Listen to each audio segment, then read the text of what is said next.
नमस्कार, बहुत स्वागत है आपका देश के उत्तर में। मैं हूं आपके साथ कीर्तिवन सिंह। बुलेटिन शुरुआत करते हैं बड़ी खबर के साथ। दिल्ली से आ रही है 15 अगस्त को मेट्रो के समय में बदलाव किया गया है। सुबह 4 बजे से दिल्ली मेट्रो की सेवाएं शुरू होंगी। 15 अगस्त को लेकर के डीएमआरसी ने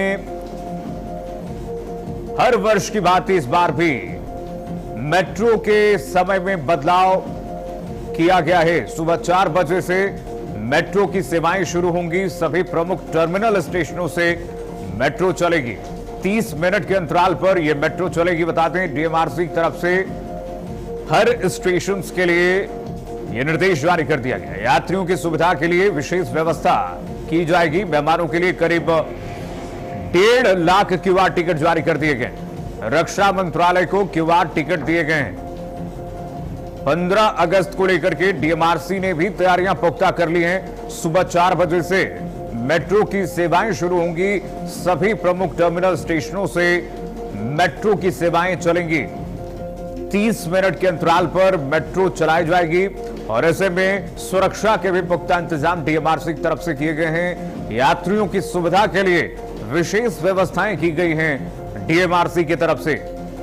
जो गाइडलाइंस मेट्रो डीएमआरसी की तरफ से जारी कर दिए गए हैं, जिसमें समय सारणी जो है वो उपलब्ध कराई जाएगी सभी को। और इसमें कहा गया है कि 6 बजे के बजाय अब 4 बजे से 15 अगस्त को मेट्रो का ये संचालन होगा। 30 मिनट के अंतराल पर मेट्रो चलेगी। दिल्ली मेट्रो रेल कॉरपोरेशन की तरफ से ये एडवाइजरी भी जारी कर दी गई है और समय भी बताया गया है। साथ ही साथ ये जानकारी दिल्ली मेट्रो की तरफ से दी गई है कि मेहमानों के लिए 1.5 लाख टिकट क्यूआर टिकट जारी कर दिए गए हैं। रक्षा मंत्रालय को ये क्यूआर टिकट दे दिए गए हैं। विशेष व्यवस्थाएं की गई हैं। सभी स्टेशनों पर सुरक्षा के पुख्ता इंतजाम किए गए हैं। 30 मिनट के अंतराल पर मेट्रो चलेगी डीएमआरसी की तरफ से जो ये गाइडलाइंस दी गई है। यात्रियों की सुविधा के लिए दिल्ली मेट्रो की पूरी तरह से नजर है। 15 अगस्त को मेट्रो के समय में बदलाव कर दिया गया है। दिल्ली मेट्रो के समय में बदलाव किया गया है। सुबह 4 बजे से दिल्ली मेट्रो की सेवाएं जो हैं वो शुरू होंगी और सभी प्रमुख स्टेशनों पर दिल्ली मेट्रो की तरफ से 30 मिनट के अंतराल पर मेट्रो चलाई जाएगी। ये सुविधा 15 अगस्त के लिए डीएमआरसी ने दी है।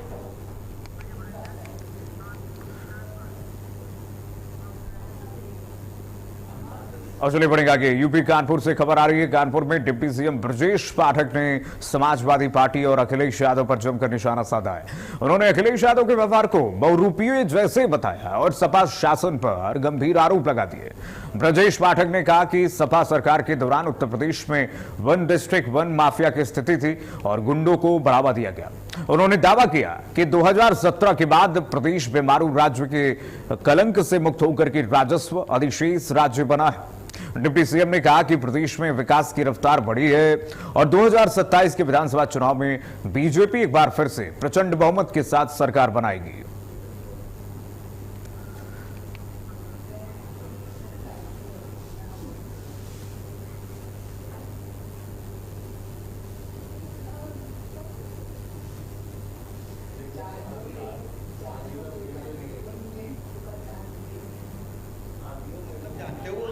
उनकी पार्टी का आंतरिक मामला है, हम लोगों से क्या मतलब? देखिए, अखिलेश यादव जी ये बहुरूपिये का व्यवहार कर रहे हैं। जब जब समाजवादी पार्टी की सूबे में सत्ता रही है, इन्होंने हमेशा MY समीकरण के आधार पर चुनाव लड़ा और गुंडों को पुष्पित पल्लवित किया।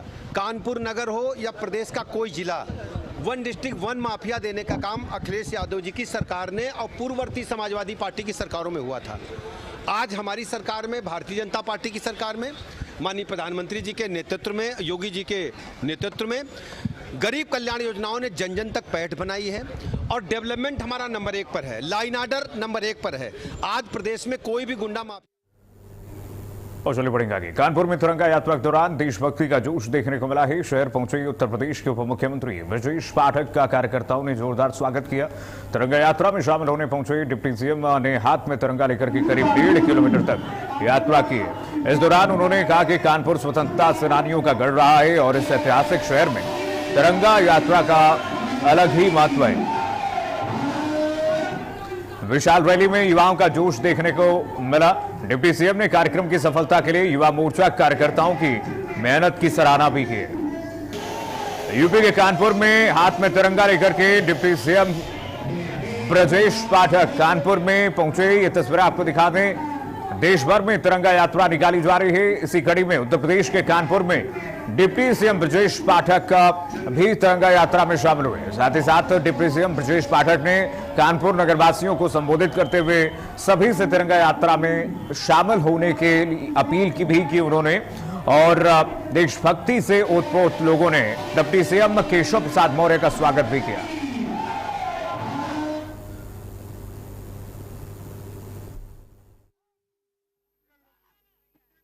तिरंगा यात्रा के अवसर पर कानपुर वासियों ने जिस ढंग से घरों से निकल करके नर नारी नौजवान किसान व्यापारी सब लोग एकजुट हो गए।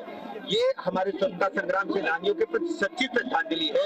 15 अगस्त तक घर घर तिरंगा अभियान हमें घर घर पहुंचाना है। माननीय प्रधानमंत्री नरेंद्र मोदी जी के आह्वान पर प्रदेश सड़कों पर है और घर घर तिरंगा अभियान को और बढ़ेंगे आगे। गाजियाबाद के लोनी में नगर विकास और ऊर्जा मंत्री ए के शर्मा ने विधायक नंद किशोर गुर्जर के साथ भव्य तिरंगा यात्रा निकाली। बड़ी संख्या में युवाओं कार्यकर्ताओं और स्थानीय नागरिकों ने यात्रा में हिस्सा लिया। इस दौरान मंत्री ने कहा कि प्रधानमंत्री नरेंद्र मोदी के नेतृत्व में तिरंगा राष्ट्र गौरव और जन भागीदारी का प्रतीक बन चुका है। उन्होंने मोदी योगी सरकार की उपलब्धियां गिनाते हुए कहा कि उत्तर प्रदेश विकास और पारदर्शिता के साथ आगे बढ़ रहा है। विपक्ष पर निशाना साधते हुए के शर्मा ने राहुल गांधी और विपक्ष पर छात्रों के मुद्दे को लेकर के सवाल उठाए। साथ ही पूर्ववर्ती सरकारों में लोक सेवा आयोग में भ्रष्टाचार का आरोप लगाते हुए मौजूदा सरकार में पारदर्शिता और सुशासन का दावा किया।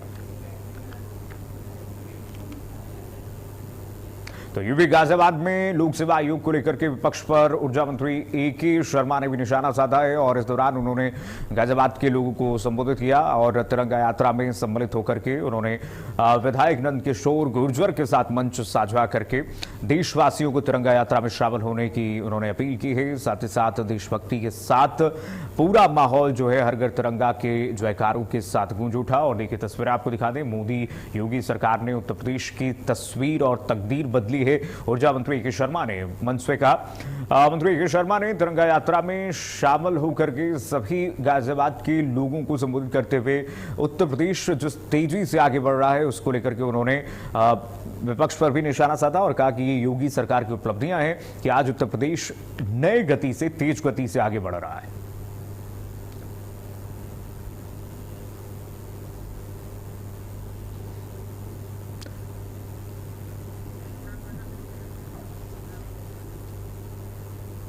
और बढ़ेंगे आगे। विधानसभा चुनाव से पहले एक्शन में मायावती हैं। अनंत कुमार मिश्रा को पार्टी से निकाल दिया गया है। बड़ी खबर आपको बता दें। BSP supremo Mayawati action mode में हैं। उत्तर प्रदेश में अनंत कुमार मिश्रा को बहुजन समाज पार्टी से निकाल दिया गया है। पार्टी विरोधी गतिविधियों के आरोप में यह निष्कासन का फैसला बीएसपी सुप्रीमो ने लिया है।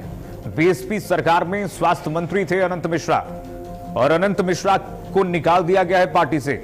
बहुजन समाज पार्टी की राष्ट्रीय अध्यक्ष मायावती ने सोशल मीडिया प्लेटफॉर्म एक्स पर अपने हैंडल से उन्होंने ये पोस्ट करके जानकारी दी है कि उत्तर प्रदेश में बीएसपी सरकार में स्वास्थ्य मंत्री रहे अनंत कुमार मिश्रा पर आरोप लगे थे कि बीएसपी के खिलाफ वो काम कर रहे थे, पार्टी विरोधी गतिविधियों में लिप्त थे और खास करके उसके फलस्वरूप आज तत्काल प्रभाव से उन्हें पार्टी से निष्कासित कर दिया गया है। वैसे भी अब जबकि खास करके उत्तर प्रदेश में चुनावी माहौल काफी नजदीक है, गरमाया हुआ है, पार्टी के सभी स्तर के लोगों को विरोधियों के सभी प्रकार के साम दाम दंड भेद और आदि हथकंडों से सावधान रहते हुए अपनी पार्टी अपनी पूरे मिशन को आगामी विधानसभा उपचुनाव में और आम चुनाव में जिस तरह से सफल बनाने में पूरे जी जान से लगे रहना है, उन्होंने एक संदेश भी दिया।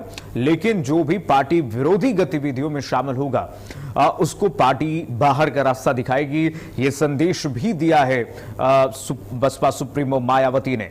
मायावती ने सोशल मीडिया प्लेटफॉर्म एक्स पर यह जानकारी दी है। आप देखते ही होंगे मायावती लगातार सोशल मीडिया हैंडल एक्स पर अब एक्टिव रह रही है और बीएसपी चुनाव से पहले लगातार अपने संगठन को मजबूत करने की कोशिश कर रही है। बहुजन समाज पार्टी लगातार इस वक्त एक्शन मोड में है।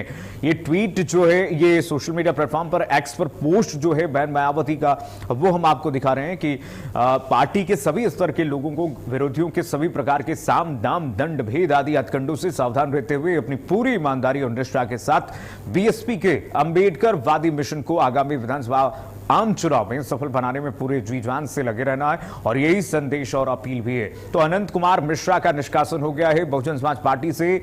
कभी बहुत खास हुआ करते थे बहुजन समाज पार्टी की, जब मायावती की सरकार थी उसमें स्वास्थ्य मंत्री के रूप में उन्होंने कार्यभार भी संभाला था और अब जब उन पर आरोप लगे कि पार्टी विरोधी गतिविधियों में लिप्त थे, वो संलिप्त थे, उस पर बड़ा एक्शन मायावती की तरफ से, बहन मायावती की तरफ से लिया गया है और उनका निष्कासन का यह फैसला सुना दिया है मायावती।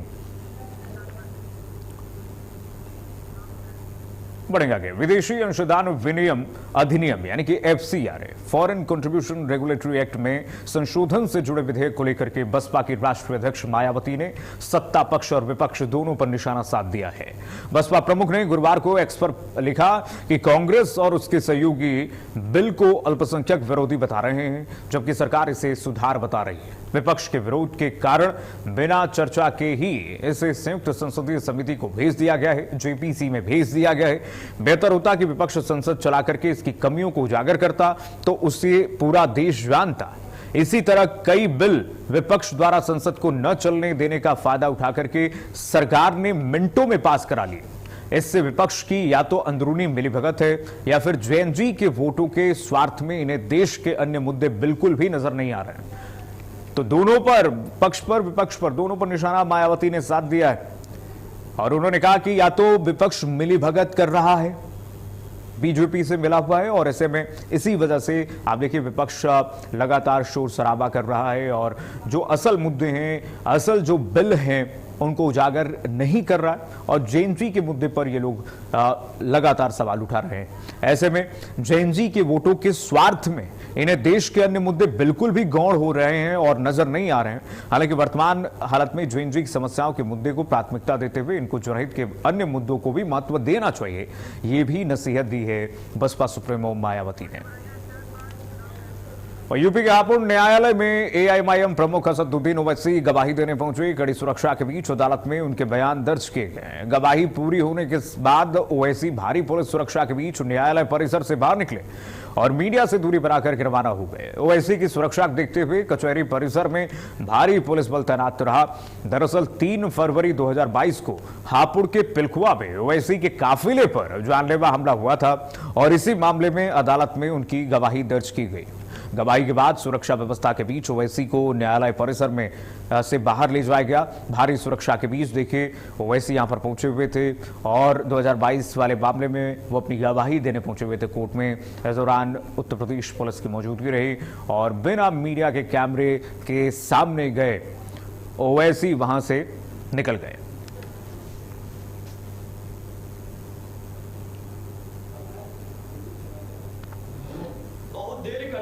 आते आते चुनाव आएगा तो मुसलमान गाड़ी की आधी सीट पर मिलेगा समाजवादी पार्टी की और चुनाव जाएगा तो पिछली सीट डिग्गी में से भी लात मार के निकाल देते हैं। ये 34 साल तक समाजवादी पार्टी ने मुसलमानों का दुरुपयोग किया और सियासी डकैती डालने का काम किया।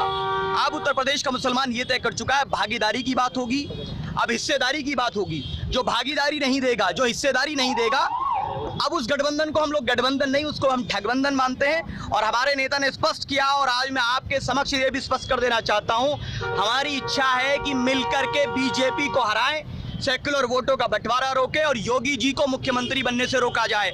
अब ये उन लोगों को तय करना है कि जो लोग दुर्योधन वाला अहंकार पाले हुए हैं। याद रख लीजिए, बिहार में हमने 6 सीट मांगा था, यहां भी हम लोग उसी प्रकार अपनी आबादी के अनुपात से कम हम लोग मांग रहे हैं। और बढ़ेंगे आगे। समाजवादी पार्टी के राष्ट्रीय महासचिव शिवपाल सिंह यादव ने पार्टी वरिष्ठ नेता मोहम्मद आजम खान और उनके छोटे बेटे अब्दुल्ला आजम खान की रामपुर जेल में मुलाकात की है। जेल में करीब 1 घंटे चले इस मुलाकात के बाद शिवपाल आजम खान की पत्नी से मिलने उनके घर भी पहुंच गए।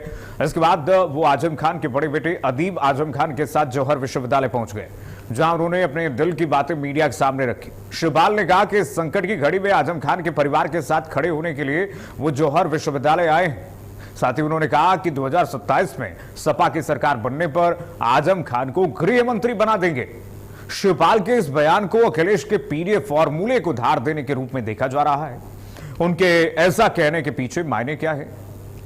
उत्तर प्रदेश की सियासत में इस वक्त शिवपाल यादव का यह बयान लगातार तैर रहा है और खूब विवादों में है कि आखिरकार शिवपाल यादव ये क्या बोल गए। शिवपाल यादव का मकसद ये है, शिवपाल यादव ये कह रहे हैं कि समाजवादी पार्टी की सरकार आते ही जितने भी मुस्लिम अपराधी हैं उन सभी के केस जो है खत्म कर दिए जाएंगे, उन सभी पर जो एफआईआर मुकदमे हैं उन सबको खत्म कर दिया जाएगा। ये समाजवादी पार्टी संदेश देना चाहती है। शिवपाल यादव ने क्या क्या कहा जरा देखिए। आजम खान पर हुए अत्याचार का बदला लिया जाएगा। शिवपाल यादव कह रहे हैं आजम खान को जेल में प्रताड़ित किया जा रहा है। शिवपाल यादव कह रहे हैं कि 2027 में समाजवादी पार्टी की सरकार बनने दीजिए, गृह मंत्री बना देंगे आजम खान को, उत्तर प्रदेश का गृह मंत्री बनाएंगे। सपा सरकार बनने पर आजम खान पर हुए अत्याचार का बदला लिया जाएगा। साथ ही साथ जितने भी मुस्लिम अपराधी हैं, जितने भी मुस्लिम लोग हैं जिन पर मुकदमे किए गए वो सब वापस हो जाएंगे। ये अखिलेश यादव और समाजवादी पार्टी और ये रामगोपाल यादव और शिवपाल यादव संदेश देते फिर रहे हैं।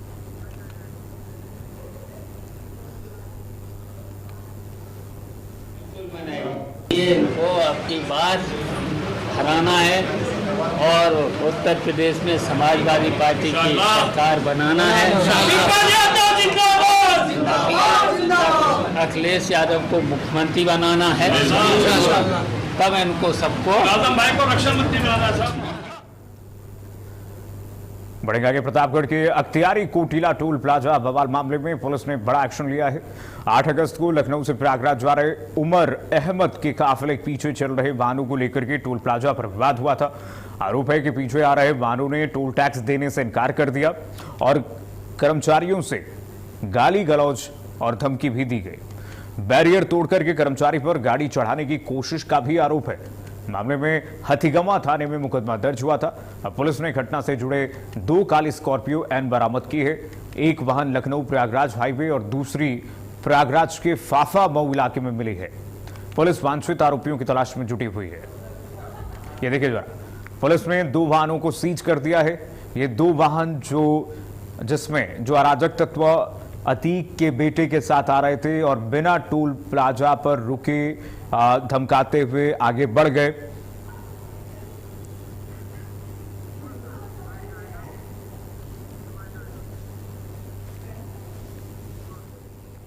दिनांक 8 अगस्त 2026 को थाना हाथीगवा क्षेत्र अंतर्गत अख्तियारी कोटिला टोल प्लाजा पर जेल में निरुद्ध उमर अहमद लखनऊ से प्रयागराज की ओर जाते समय उसके पीछे चल रहे वाहनों में सवार व्यक्तियों द्वारा टोल कर्मियों के साथ गाली गलौज एवं धमकी देते हुए बैरियर तोड़कर कर्मचारियों के ऊपर वाहन चढ़ाने का प्रयास किया गया था। इस प्रकरण में थाना हाथीगवा पर मुकदमा अपराध संख्या 166/2026 सुसंगत धाराओं में पंजीकृत किया गया था। इस संबंध में आज 2 वाहनों को थाना हाथीगवा पुलिस द्वारा सीज किया गया है एवं अभियुक्तों की तलाश की जा रही है। शीघ्र सबकी गिरफ्तारी कर अगली विधिक कार्रवाई की जाएगी। दिनांक 8 अगस्त 2026 को थाना हाथीगवा।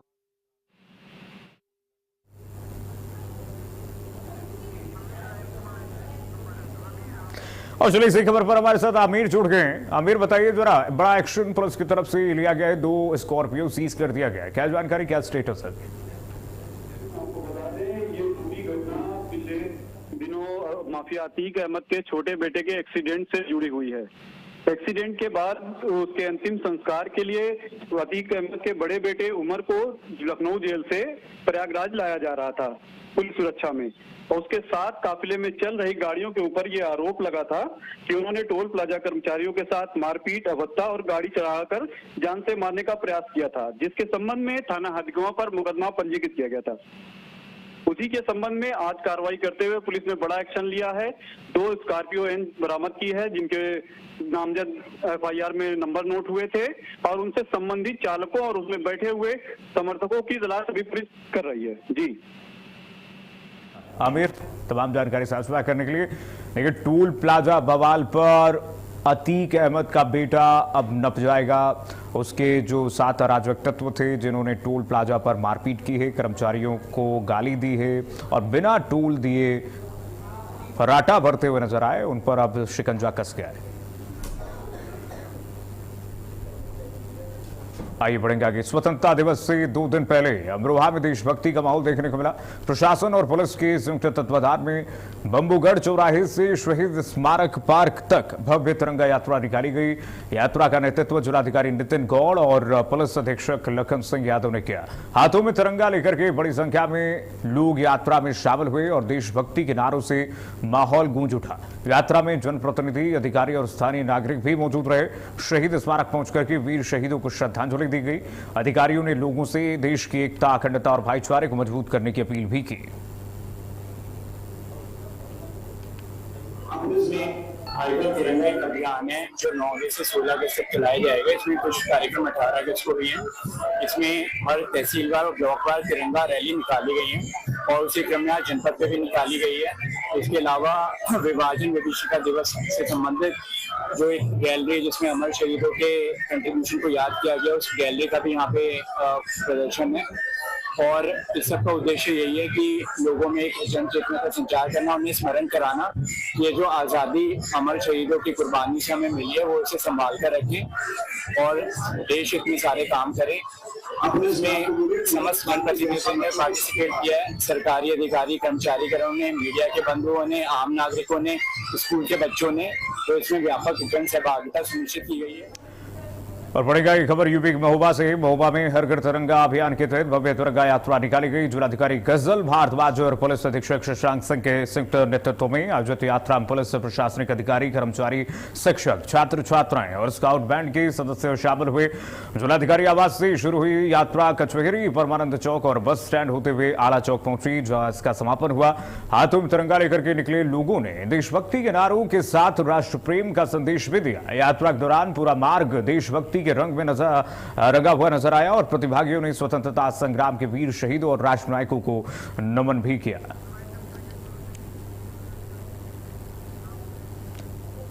और चलिए इसके साथ देश के उत्तर बस इतना ही। खबरें लगातार जारी, देखते रहिए भारत अपडेट।